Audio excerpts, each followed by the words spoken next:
subscribe now and press the bell icon. أعوذ بالله من شرور أنفسنا ومن سيئات أعمالنا من يهده الله فلا مضل له ومن يضلله فلا هادي له ونشهد أن لا إله إلا الله وحده لا شريك له ونشهد أن سيدنا وحبيبنا وشفيعنا وسندنا ومولانا محمدا عبده ورسوله أما بعد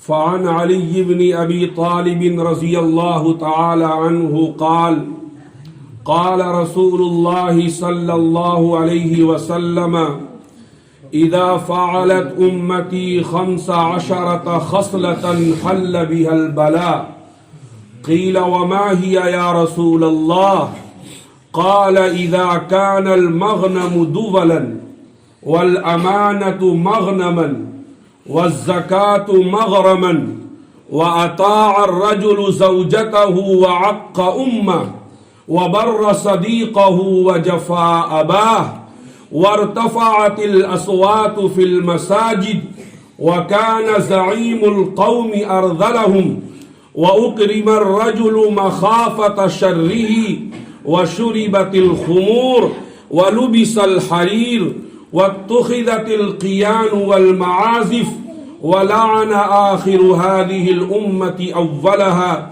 فليرتقبوا عند ذلك ريحا حمراء أو فسخا أو مسخا أو كما قال رسول الله صلى الله عليه وسلم. صدر جلسہ، حضرات علماء کرام، معزز حاضرین مجلس، میں نے آپ کے سامنے رسول اللہ صلی اللہ علیہ وسلم کی ایک طویل حدیث پڑھی ہے جس کو حضرت علی کرم اللہ وجہہ نے روایت کیا ہے اور امام ترمذی رحمۃ اللہ علیہ نے اپنی مشہور کتاب ترمذی شریف کے اندر اس کی تخریج فرمائی ہے. رسول اللہ صلی اللہ علیہ وسلم ارشاد فرماتے ہیں کہ جب میری امت کے اندر 15 باتیں پیدا ہو جائیں، میری امت کے لوگ 15 کام کرنے لگے تو پھر یہ سمجھ لینا کہ میری امت پریشانیوں اور مشکلات کا سامنا کرے گی. مصائب و آلام کے اس کے اوپر پہاڑ توڑے جائیں گے. حاصل یہ کہ یہ امت نصرت خداوندی اور تائید خداوندی سے محروم ہو جائے گی اور اللہ کی رحمت کے دروازے اس کے اوپر بند ہو جائیں گے. صحابہ کرام رضوان اللہ تعالی علیہم اجمعین نے جب یہ سنا کہ رسول اللہ صلی اللہ علیہ وسلم یہ فرما رہے ہیں کہ اگر 15 باتیں امت کے اندر پیدا ہو جائیں گی تو یہ امت رحمت خداوندی سے محروم ہو جائے گی، تو صحابہ نے فوراً عرض کیا کہ یا رسول اللہ صلی اللہ علیہ وسلم وہ 15 باتیں ہیں کیا؟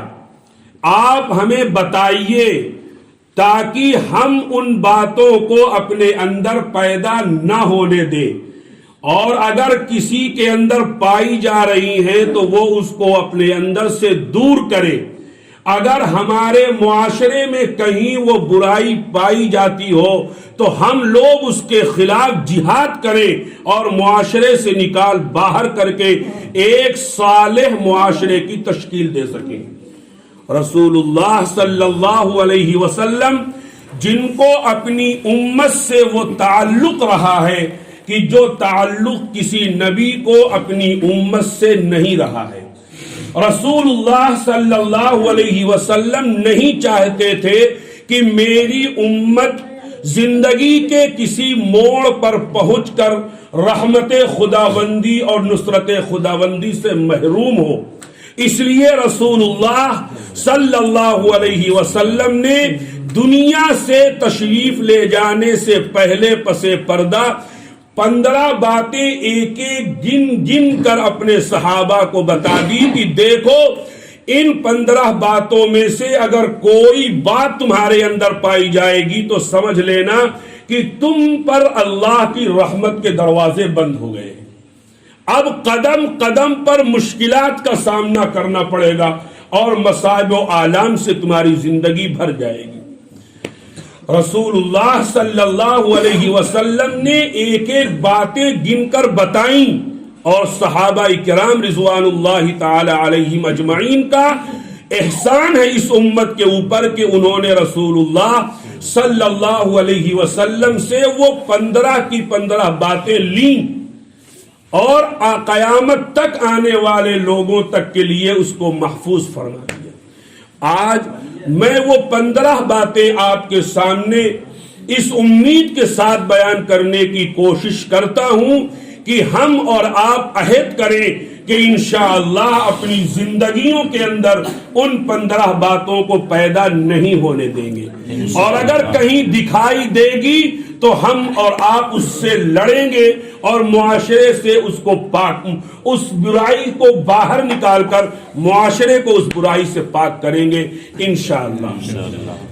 رسول اللہ صلی اللہ علیہ وسلم نے فرمایا کہ وہ 15 باتیں جس کے پیدا ہونے سے امت رحمت خداوندی سے محروم ہو جائے گی, ان میں سے پہلی بات یہ ہے اذا کان المغنم دولا والامانۃ مغنما. یہ دو چیزیں ہیں, دونوں کا حاصل ایک ہے.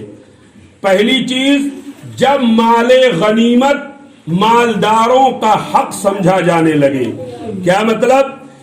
مال غنیمت ہمارے آقا محمد صلی اللہ علیہ وسلم کی لائی ہوئی شریعت میں حق ہے ان مجاہدین کا جو اپنی جان ہتھیلی پر رکھ کر اعلاء کلمت اللہ کے لیے جہاد فی سبیل اللہ کرتے ہیں, اور اللہ کی نصرت سے جب فتح ملتی ہے اور دشمنوں کا مال ہاتھ آتا ہے تو اس کو مال غنیمت کہا جاتا ہے.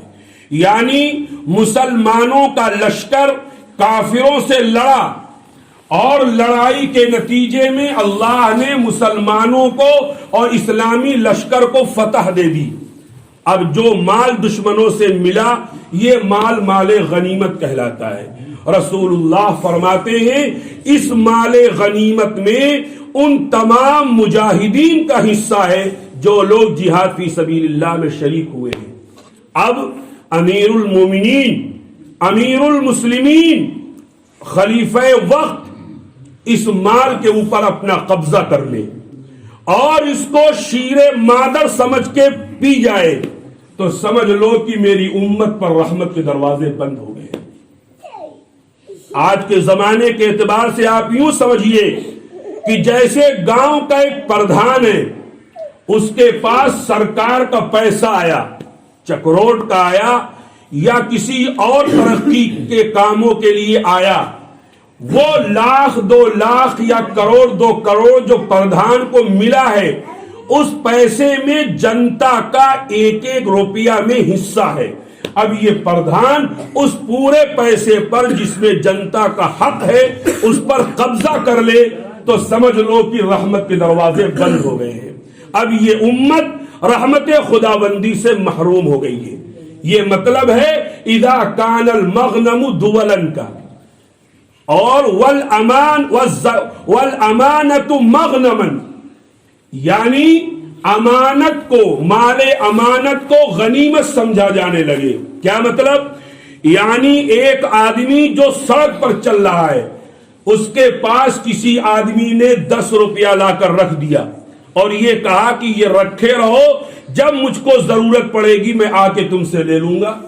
اب وہ 10 روپیہ رکھ کر چلا جاتا ہے اور جب بعد میں مانگنے آتا ہے تو ہونا تو یہ چاہیے تھا کہ یہ 10 روپیہ اس کو واپس کر دیتا, لیکن جب مانگنے والا آیا جس کا حق ہے تو یہ اس سے ٹال مٹول کر کے اس کو انکار کر کے 10 روپیہ پر قبضہ کر لیتا ہے اور مال امانت کو مال غنیمت سمجھ کر کھا جاتا ہے. تو اللہ کے رسول نے فرمایا کہ اب سمجھ لو کہ رحمت خداوندی کے دروازے بند ہو گئے. کیا مطلب؟ وہ لاکھوں اور کروڑوں میں کھیلنے والا بادشاہ وقت اس کے دل میں بھی امانت داری نہیں ہے، اور سڑک پر چلنے والا ایک معمولی آدمی اس کے دل میں بھی امانت نہیں ہے۔ یوں سمجھ لو کہ دنیا میں کسی کے اندر ایمانداری نہیں ہے۔ جب لوگوں کے دل سے امانت داری نکل جائے تو پھر اللہ کی رحمت کے دروازے بند ہو جاتے ہیں۔ بھائیو، حالانکہ رسول اللہ صلی اللہ علیہ وسلم نے فرما دیا ہے لا ایمان لمن لا امانت لہ، کہ جس آدمی کے اندر امانت داری نہیں ہے اس کے اندر ایمان نہیں ہے۔